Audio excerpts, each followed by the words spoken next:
Hi hello ಎಲ್ರಿಗೂ ಸ್ವಾಗತ ಸುಸ್ವಾಗತ. ಈ ದಿನದ ನಿನ್ನ ಜೊತೆ ನನ್ನ ಕತೆ ಸಂಚಿಕೆ ಏನಾಗಿದೆ ನೋಡೋಣ ಬನ್ನಿ.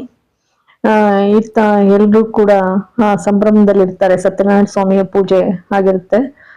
ಸತ್ಯನಾರಾಯಣ ಸ್ವಾಮಿ ಪೂಜೆ ಆದ್ಮೇಲೆ ಊಟಕ್ಕೆ ಅಂತೇಳಿ ಎಲ್ರು ಕೂರ್ಸಿರ್ತಾಳೆ ಸಂಗೀತ. ಅವ್ರ ಅಮ್ಮನೂ ಕೂಡ, ಅವ್ರ ಅಮ್ಮ ಮತ್ತೆ ಅವ್ರ ಗಂಡ ಇಬ್ರು ಕೂಡ ಚೇರ್ ಮೇಲೆ ಕೂತಿರ್ತಾರೆ. ಕೂತಿರ್ಬೇಕಾದ್ರೆ ಸಂಗೀತ ಜೊತೆಗೆ ಇಲ್ಲಿ ಭೂಮಿ ಅಜಿತ್ ಜೊತೆನಲ್ಲೇ ಕೂತಿರ್ತಾರೆ. ಎಲ್ರು ಕೂತಿರ್ತಾರೆ ಊಟಕ್ಕೆ. ಆ ಸಂದರ್ಭದಲ್ಲಿ ಸಂಗೀತ ಬಂದ್ಬಿಟ್ಟು ಅವ್ರ ಅಮ್ಮನಿಗೆ ಒಬ್ಬಟ್ಟು ಬಡ್ಸಕ್ಕೆ ಅಂತ ಹೋಗ್ತಾಳೆ. ಒಬ್ಬಟ್ಟು ಬಡ್ಸಕ್ ಹೋದಾಗ ಬೇಡ ಸಂಗೀತ ಅಂತಾಳೆ ಅವ್ರಮ್ಮ. ಆದ್ರೂ ಕೂಡ ಬಡಿಸ್ಲಿಕ್ಕೆ ಹೋದಾಗ ಮತ್ತೆ ಅವ್ರಮ್ಮ ಹಾಕಿಸ್ಕೊಳಕ್ ಇಷ್ಟ ಪಡೋದಿಲ್ಲ. ಈ ಮನೆಯಲ್ಲಿ ಸಹಿಸಕ್ಕೆ ಸಾಧ್ಯ ಇಲ್ಲ ಅನ್ನೋ ಜೊತೆ ಕೂತ್ಕೊಂಡು ನಾನು ಊಟ ಮಾಡೋಲ್ಲ ಅಂತ ಎದ್ದು ಬಿಡ್ತಾಳೆ. ಎದ್ಬಿಟ್ಟು ಹೊಟ್ಟೋಗ್ತಾಳೆ. ಹೋದ್ಮೇಲೆ ಸಂಗೀತ ಅಮ್ಮ ಅಂತ ಕರೀತಾಳೆ. ಕರೆದ್ರು ಕೂಡ ಕೇಳಿಸ್ದಂಗೆ ಹೊಟ್ಟೋಗ್ತಾಳೆ. ಹೊಟ್ಟೋದ್ಮೇಲೆ ಅಪ್ಪು ಮತ್ತೆ ಅಪೇಕ್ಷಾ, ಅಂಜು ಎಲ್ಲ ಇಬ್ರು ಹೋಗ್ತತೆ. ಅಂಪು ಅಂಜು ಬಾ ಅಂತ ಕರೆದ್ರು ಕೂಡ ಅವರು ಕೂಡ ಕೇಳ್ದಂಗೆ ಹೊಟ್ಟೋಗ್ತಾರೆ. ಬಹಳ ನೋವಾಗ್ತದೆ. ಆಮೇಲೆ ಬರ್ತಾಳೆ ಭೂಮಿ. ಭೂಮಿ ಬಂದ್ಬಿಟ್ಟು ಅತ್ತೆ ನಾನು ಕರ್ಕ ಬರ್ತೀನಿ, ನಾನು ಊಟಕ್ಕೆ ಕೂತೆ ಅಂತ ತಾನೇ ಅವ್ರು ಎದ್ದೋಗಿದ್ದು ಅಂತ ಅಂತಾಳೆ. ಆಮೇಲೆ ಅಜಿತ್ ಇದ್ದವನ ಅಮ್ಮ ಅವರೆಲ್ಲ ಯಾಕಾಗಿದ್ದು ಹೋಗ್ಬಿಟ್ರು ಅಂದ್ರೆ ಏನಿಲ್ಲ, ಇರು ಒಂದ್ ನಿಮಿಷ ನಾನು ಕರ್ಕ ಬರ್ತೀನಿ ಅಂತ ಅಂದ್ರೆ ಅತ್ತೆ ಇಲ್ಲ ಇದು ನಿಜ, ನಾನು ನಿಮ್ಮೆಲ್ರ ಜೊತೆ ಕೂತೆ ಅಂತಾನೆ ಎದ್ದೋಗೋದು, ಈಗ ನಾನ್ ಬರ್ತೀನಿ ಸುಮ್ಮನಿರಿ ಅಂತ ಹೇಳಿ ಭೂಮಿ ನೀನ್ ನಮ್ಮಿಬ್ರು ಜೊತೆ ಕೂತ್ಕೊಂಡೆ ಅಂತ ಅವ್ರು ಎದ್ದೋದ್ರು ಅಂತ ಅಂದ್ರೆ ನೀನು ಹೋಗ್ ಕರೆದ್ರೆ ಅವ್ರು ಮತ್ತೆ ಬರ್ತಾರೆ ಅಂತ ಅನ್ಕೊಂಡಿದೀಯಾ ಅಂತ ಹೇಳ್ತಾನೆ ಅಜಿತ್. ಪ್ರಯತ್ನ ಅಂತೂ ಮಾಡ್ತೀನಿ ಅಂತ ಹೇಳ್ತಾಳೆ. ಋಣ ಇದ್ದಷ್ಟಿನ ಈ ಮನೇಲಿ ಇರ್ಬೇಕಾದವಳು ನಾನು, ಎಲ್ರ ಮನಸ್ಸನ್ನ ಗೆಲ್ಲುವಂತ ಪ್ರಯತ್ನ ಮಾಡೇ ಮಾಡ್ತೀನಿ ಅಂತ ಹೋಗ್ತಾಳೆ. ಹೋಗ್ಬಿಟ್ಟು ಅವ್ರ ಅಜ್ಜಿನ ಕರೀಲಿಕ್ಕೆ ಅಂತ ನಿಂತ್ಕೋತಾಳೆ. ಎಷ್ಟು ಕರೆದ್ರು ಕೂಡ ಕೇಳೋದೇ ಇಲ್ಲ. ಆದ್ರೂ ಕೂಡ ಮನ್ಸು ಒಲ್ಸೋ ಪ್ರಯತ್ನ ಅಂತೂ ಮಾಡ್ತಾಳೆ. ಅಜ್ಜಿ ನಿಮ್ ಮನೆ, ನಿಮ್ ಇಷ್ಟಪಟ್ಟವ್ರ ಜೊತೆ ಇಷ್ಟಪಟ್ಟ ರೀತಿ ಬದುಕೋ ಹಕ್ಕು ನಿಮ್ಗಿದೆ. ನಾನು ಎಷ್ಟೇ ಆದ್ರೂ ಕೂಡ ಹೊರಗ್ ನೋಡು. ಆಮೇಲೆ ಅಂಜು ಹೇಳ್ತಾಳೆ ನಮ್ಮ ಅಜ್ಜಿ ಹೇಳಿದ್ದು ನಿಮ್ಗೆ ಇಷ್ಟ ಆಗಿಲ್ಲ ಅನ್ಸುತ್ತೆ. ಆಮೇಲೆ ಮತ್ತೆ ಅಜ್ಜಿ ತಪ್ಪ, ನಮ್ಗೆ ಯಾರಿಗೂ ನಿಮ್ ಜೊತೆ ಕೂತ್ಕೊಂಡು ಊಟ ಮಾಡಕ್ ಇಷ್ಟ ಇಲ್ಲ. ಆಮೇಲೆ ಮತ್ತೆ ಅಪೇಕ್ಷೆ ಹೇಳ್ತಾಳೆ ನಿನ್ ಸ್ಟೇಟಸ್ ಏನು ನಮ್ ಸ್ಟೇಟಸ್ ಏನು, ನನ್ ತಮ್ಮನ್ನ ಮದ್ವೆ ಆಗಿ ಬಂದ ತಕ್ಷಣ ನಿನ್ನ ಅಸ್ತಿತ್ವ ಬದ್ಲಾಗಲ್ಲ ಅಂತ ಅಂತಾಳೆ. ಅಂದಾಗ ಅಜಿತ್ ಇದ್ದವನು ಖಂಡಿತ ಬದ್ಲಾಗತ್ತೆ ಅಂತ ಅಂತಾನೆ. ಭೂಮಿ ಈಗ ನನ್ನ ಹೆಂಡ್ತಿ ಅಂತ ಹೇಳ್ತಾನೆ. ಜೊತೆಗೆ ನನಗೆ ಎಷ್ಟು ಹಕ್ಕಿದೆಯೋ ಈ ಮನೆ ಮೇಲೆ ಅವಳಿಗೂ ಕೂಡ ಅಷ್ಟೇ ಹಕ್ಕಿದೆ. ಅವಳ ಹೆಸರು ಅಜಿತ್ ನಾರಾಯಣ್ ಅಂತ ಹೇಳಿ, ಭೂಮಿ ಅಜಿತ್ ನಾರಾಯಣ್ ಅಂತ ಹೇಳಿ ಅವಳ ಐಡೆಂಟಿಟಿ. ಈ ಮನೇಲಿ ನಂದು ಅಂತ ಏನಿದೆಯೋ ಅದು ಕೂಡ ಭೂಮಿಗೆ ಸೇರಿದ್ದೆ ಅಂತ ಹೇಳಿ ಸ್ಪಷ್ಟವಾಗಿ ಗೊತ್ತುಪಡಿಸ್ತಾನೆ ಎಲ್ರಿಗೂ ಕೂಡ. ಎಲ್ರಿಗೂ ಆಶ್ಚರ್ಯ ಆಗುತ್ತೆ.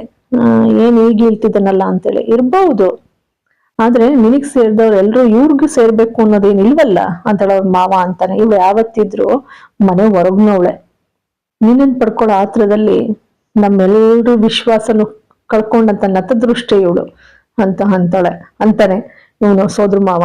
ಹಂಗಂದಾಗ ಇವಳು ಬಹಳ ವ್ಯಂಗ್ಯವಾಗಿ ನೋಡ್ತಾ ನಿಂತ್ಕತಾಳೆ. ನೋವಾಗತ್ತೆ. ಅದಕ್ಕೆ ಹೇಳ್ತಾಳೆ ಹೌದು ನಾನು ನನ್ನ ತಂದೆಯನ್ನ ಕಳ್ಕೊಂಡಿದ್ದೇನೆ, ನತದೃಷ್ಟ ನಾನು. ಜೊತೆಗೆ ಇವತ್ತು ನನ್ನ ತಾಯಿಯೂ ಕೂಡ ಆಸ್ಪತ್ರೆನಲ್ಲಿದ್ದಾರೆ. ಇಲ್ಲ ಅಂತ ನಾನು ಹೇಳ್ತಾ ಇಲ್ಲ, ನತದೃಷ್ಟೇನೆ. ಆದ್ರೆ ನನ್ನಿಂದಾಗಿ ನಿಮ್ಮೆಲ್ಲರ ಸಂತೋಷ ಹಾಳಾಗೋದು ನನ್ಗಿಷ್ಟ ಇಲ್ಲ. ದಯಮಾಡಿ ಎಲ್ರು ಬಂದು ಊಟ ಮಾಡಿ ಅಂತ ಹೇಳಿ ಕೇಳ್ಕೊತಾಳೆ. ಕೇಳ್ಕೊಂಡ್ರು ಕೂಡ ಯಾರು ಬರೋದೇ ಇಲ್ಲ. ಅಂತೂ ಇಂತೂ ಮನವೊಲಿಸಿ ಕರ್ಕೊಂಡ್ ಬರ್ತಾಳೆ ಭೂಮಿ ಅಜ್ಜಿ ಎಲ್ರನ್ನೂ ಕೂಡ. ಅಜ್ಜಿ ಕೂತ್ಕೊಳ್ತಾಳೆ ಊಟಕ್ಕೆ. ಕೂತ್ಕೊಂಡಾಗ ಸರಿ ಒಬ್ಬಟ್ಟು ಬಡಿಸ್ತಾರೆ. ಬೇಡ ಬೇಡ ಬೇಡ ಅಂತಾಳೆ. ಆದ್ರೂ ಕೂಡ ಬಿಡೋದಿಲ್ಲ. ಒಬ್ಬಟ್ಟು ಬಡಿಸ್ತಾಳೆ. ಬಡಿಸಿದ್ಮೇಲೆ ಚೆನ್ನಾಗಿದ್ಯಾ ಅಂತ ಕೇಳ್ತಾಳೆ. ಅದಕ್ಕಿನ್ನ ಮೊದಲು ಇಲ್ಲಿ ಅಜಿತ್ ಏನ್ ಮಾಡ್ತಾನೆ, ನಾನು ಆಮೇಲೆ ಊಟ ಮಾಡ್ತೀನಿ, ನನಗೆ ಈಗ ಊಟ ಬೇಡ ಅಂತ ಅಂತಾನೆ. ಹಂಗಂದಾಗ ಕಾಯ ವಾಚ ಯಾಕೆ ಅಂತ ಕೇಳಿದಾಗ ಕಾಯ ವಾಚ ಮನಸ್ಸ ನಿನ್ನ ನೋಡ್ಕೊಳ್ತೀನಿ ಅಂತ ನಾನು ಮಾತು ಕೊಟ್ಮೇಲೆ ನನ್ನ ಹೆಂಡತಿ ಇಲ್ದೇನೆ ನಾನು ಹೇಗೆ ಊಟ ಮಾಡಕ್ ಸಾಧ್ಯ, ಅವಳ ಜೊತೆನೆ ನಾನು ಕೂಡ ಊಟ ಮಾಡ್ತೀನಿ ಅಂತ ಅಂದಾಗ ಅದಕ್ಕೆ ಅಜ್ಜಿ ಇದ್ದವಳು ನಾವೇನ್ ಈಗ ಊಟ ಮಾಡ್ಬೇಕು ಇಲ್ಲ ಎದ್ದೋಗ್ಬೇಕು ಅಂತ ಹೇಳ್ತಾಳೆ. ಹಂಗಂದಾಗ ಭೂಮಿ ಇದ್ದವಳು ನಾನು ಹೇಳ್ತೀನಿ ಅಂತ ಹೇಳಿ ಹೋಗಿ ರೀ ಊಟ ಮಾಡಿ ಅಜ್ಜಿ ಯಾವತ್ತು ಎಲ್ರ ಜೊತೆನೂ ಕೂಡ ನೀನು ಕೂತ್ಕೋ ಊಟಕ್ಕೆ ಅಂತ ಅಂತಾರೋ ಅವತ್ತು ನಾನು ಕೂತ್ಕೋತೀನಿ ಊಟಕ್ಕೆ, ಈಗ ಕೂತ್ಕೊಂಡು ಊಟ ಮಾಡಿ ಅಂತ ಹೇಳ್ತಾಳೆ. ಆನಂತರ ಒಬ್ಬಟ್ಟನ್ನು ಬಿಡದೆ ಬಡಿಸ್ತಾಳೆ. ತಿಂತಾ ಇರ್ಬೇಕಾದ್ರೆ ಚೆನ್ನಾಗಿದ್ಯಾ ಅಂದಾಗ ಅವ್ನು ಚೆನ್ನಾಗಿದೆ ಅಂತ ಅಂತಾಳೆ ಅಜ್ಜಿ. ಇತ್ತ ಅಡ್ಗೆ ಮನೆಗೆ ಬರ್ತಾಳೆ. ಸಂಗೀತ ಬಂದು ಅಷ್ಟರಲ್ಲಿ ಪಲ್ಲವಿ ಹತ್ರ ಕೇಳ್ತಾ ಇರ್ತಾಳೆ, ಯಾವ ಸಾಮಾನು ಎಲ್ಲೆಲ್ಲಿದೆ ಹಾಕ ಅಂತ ಹೇಳಿ ಎಲ್ರನ್ನೂ ಎಲ್ಲ ಹೇಳ್ತಾ ಇರ್ತಾಳೆ. ಹೇಳ್ಬೇಕಾದ್ರೆ ಸಂಗೀತ, ಭೂಮಿ ನಿಂದು ಊಟ ಆಗಿಲ್ದೇ ಇದ್ರೆ ಬಡ್ಸೋಣ ಅಂತ ಬಂದೆ, ಏನ್ ಇಷ್ಟು ಬೇಗ ಆಗ್ಲೇ ಊಟ ಮಾಡಿ ಎದ್ಬಿಟ್ಟಿದೀಯಲ್ಲ ಅಂತ ಅಂತಾರೆ.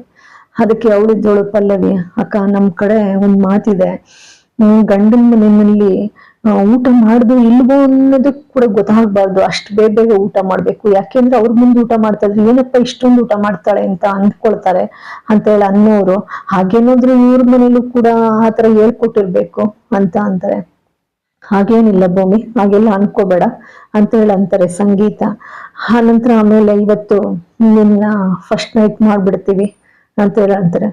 ಫಸ್ಟ್ ನೈಟ್ ಬೇಡಪ್ಪ ನನ್ಗೀಗ, ಏಕೆ ನನ್ ಮಗನ್ನ ಮೆಚ್ಚಿ ಮದ್ವೆ ಆಗಕ್ಕಾಗಿತ್ತು, ಫಸ್ಟ್ ನೈಟ್ ಬೇಡವಾ ನಿನಗೆ, ನನ್ ಮಗನ್ ಹೆಚ್ಚು ಕಾಯ್ಸಕ್ಕಾಗಲ್ಲಪ್ಪ ಅಂತ ಅಂದಾಗ, ಹಾಗಲ್ಲ ಅತ್ತೆ, ಏಕೆಂದ್ರೆ ಅಜ್ಜಿ ಎಲ್ರಿಗೂ ಕೂಡ ಮನ್ಸಲ್ಲಿ ನೋವಿದೆ, ಇನ್ನು ಕೂಡ ಅಜ್ಜಿ ನನ್ನನ್ನ ಸೊಸೆ ಅಂತ ಒಪ್ಕೊಂಡಿಲ್ಲ, ಅವರೆಲ್ರು ಒಪ್ಕೊಂಡ್ಮೇಲೆ ನಾನು ಆಮೇಲೆ ಖಂಡಿತ ನಾನು ಇದನ್ನ ಶಾಸ್ತ್ರನ ಮಾಡೋಕೆ ಇಷ್ಟಪಡ್ತೀನಿ, ಒಪ್ಕೊಳ್ತೀನಿ ಅಂತ ಅಂತಾಳೆ. ಆದ್ರೂನು ನನ್ ಮಗನ್ ಹೆಚ್ಚು ಕಾಯ್ಸೋಕ್ಕಾಗಲ್ಲಮ್ಮ, ನಿನಗೆ ಇದೊಂದೇ ದಿನ ಅಷ್ಟೇ, ನಾಳೆ ನಾನು ಶಾಸ್ತ್ರ ಮಾಡಿ ಮುಗಿಸ್ಬಿಡ್ತೀನಿ ಅಂತ ಹೇಳಿ ಅಂತಾಳೆ. ಈತ ಎಲ್ರು ನೋಡ್ತಾ ನಿಂತಿರ್ತಾರೆ, ಅಪೇಕ್ಷಾ, ಅಂಜು, ಅವ್ರ ಅಮ್ಮ ಎಲ್ಲ ನೋಡ್ತಾ, ದೇವಕಿ ಎಲ್ಲ ನೋಡ್ತಾ ನಿಂತಿರ್ತಾರೆ. ನೋಡ್ತಾ ನಿಂತಿದ್ದವ್ರು ಹೊರಗ್ ಬರ್ತಾರೆ. ಹೊರಗ್ ಬಂದ್ಬಿಟ್ಟು ಆಮೇಲೆ ದೇವಕಿ, ಅಪೇಕ್ಷಾ, ಅಂಜು ಎಲ್ಲ ಕೂತ್ಕೊಂಡು ಚರ್ಚೆ ಮಾಡ್ತಾ ಇರ್ತಾರೆ. ಅಲ್ಲ, ಅವ್ಳ ಮುಖದಲ್ಲಿ ನಾಚಿಕೆ ಇರ್ಬೇಕು ಫಸ್ಟ್ ನೈಟ್ ಅಂತಿದ್ದಂಗೆ, ಆದ್ರೆ ಎಲ್ಲೋ ಒಂದ್ ರೀತಿ ಭಯ ಅವ್ಳಿಗೆ ಕಾಡ್ತಾ ಇತ್ತಲ್ವಾ, ಯಾಕೆಂದ್ರೆ ಇಷ್ಟು ಆತ್ಮೀಯವಾಗಿ ನಮ್ಮ ಕುಟುಂಬಕ್ಕೆ ಇದ್ದವಳು ಸಡನ್ ಆಗಿ ಹೀಗೆ ಅಂತ ಅಂದ್ರೆ ನಮ್ಗೆಲ್ಲೋ ಅನುಮಾನ ಸುಳಿತಾ ಇದೆ ಈ ಮದ್ವೆ ಬಗ್ಗೆ ಅಂತ ಹೇಳ್ತಾಳೆ. ಆನಂತರ ಅಂಜು ಇದ್ದವಳು, ಅಮ್ಮ ಏನಾದ್ರೂ ನನ್ ಜೊತೆ ಮದ್ವೆ ಆಗೋಕೆ ತಪ್ಸಕ್ಕೋಸ್ಕರ ಅಜಿತ್ ಏನಾದ್ರೂ ಈಗ ನಾಟಕ ಮಾಡುವಂತ ಹೇಳ್ಕೊಟ್ಟಿದ್ದಾನೆ ಹೇಗೆ ಅಂತ ಅಂತಾಳೆ. ಆಮೇಲೆ ಅಪೇಕ್ಷೆ ಇದ್ದವಳು, ಅತ್ತೆ ನಾನಂತಲ್ಲ, ಏನೇ ಇದಾದ್ರೂ ಕೂಡ ಇಷ್ಟು ಮೆಚ್ಚಿ ಮದ್ವೆ ಆದ್ಮೇಲೆ ಒಂದು ಗುರ್ತಿಗಾದ್ರೂ ಒಂದ್ ಕೆಲವೊಂದು ಫೋಟೋಗಳು ಇರ್ಬೇಕಲ್ವಾ, ಅದು ಕೂಡ ಇರ್ಲಿಲ್ಲ, ನಾನಂತೂ ಪತ್ತೆ ಹಚ್ತೀನಿ ಅತ್ತೆ ಅಂತ ಹೇಳಿ ಅಂತಾಳೆ. ನನ್ನ ಅಷ್ಟರಲ್ಲಿ ಅಜಿತಿಗೆ ಫೋನ್ ಬರ್ತದೆ. ಹಿಂದೆ ಒಬ್ಬ ರೌಡಿ ಮಿಸ್ ಆಗಿರ್ತಾನೆ, ಅವನ್ ಬಂದಿದ್ದಾನೆ ಅನ್ನೋ ವಿಷಯ ಗೊತ್ತಾಗ್ತದೆ. ಆಯ್ತು ಬರ್ತೀನಿ ಈಗ್ಲೇ ಅಂತೇಳಿ ಓಡ್ತಾನೆ.